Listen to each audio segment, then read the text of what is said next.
In today's video, I'm going to teach you how to save a Cinema 4D project with all assets. If you've ever opened a scene on another computer and been greeted by missing textures or offline files, this is the fix you've been looking for. The idea is simple. Instead of using the regular save project command, you'll package your scene along with everything it references so it's portable and self-contained. With your project open, head to the File menu and choose Save Project with Assets. This option looks similar to a normal save, but it does something much more comprehensive. When you pick a location and confirm, Cinema 4D creates a new folder for you. Inside that folder, you'll find your .c4d file, plus a subfolder that includes all of the textures, caches, and other referenced assets your scene relies on. That means HDRIs, image maps, image sequences, point caches, and other external files are gathered automatically. The result is a clean, organized package you can move to another machine or drive without breaking links.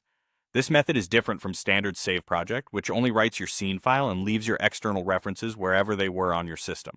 That's fine if you never move the project, but it's exactly why missing file warnings pop up when you do.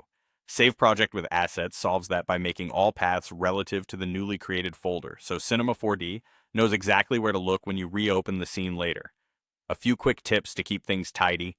Choose a destination with enough free space because caches and high-resolution textures can add up. Give the new folder a clear, descriptive name so it's easy to identify, especially if you're handing it off to a collaborator or archiving it for later. After the save completes, take a quick look inside the folder to see the .c4d file in the Assets subfolder. That visual check helps confirm everything's been collected as expected. When you need to open the project elsewhere, just copy that entire folder and open the .c4d file inside it. Because the assets live alongside the scene, Cinema 4D will resolve everything automatically without extra relinking or manual searching. To keep in mind that software version compatibility still matters. The assets will be there, but the project itself should be opened in a compatible version of Cinema 4D. That's all there is to it. Use Save Project with Assets whenever you're moving a scene, collaborating, or archiving, and you'll avoid broken textures and missing files every time.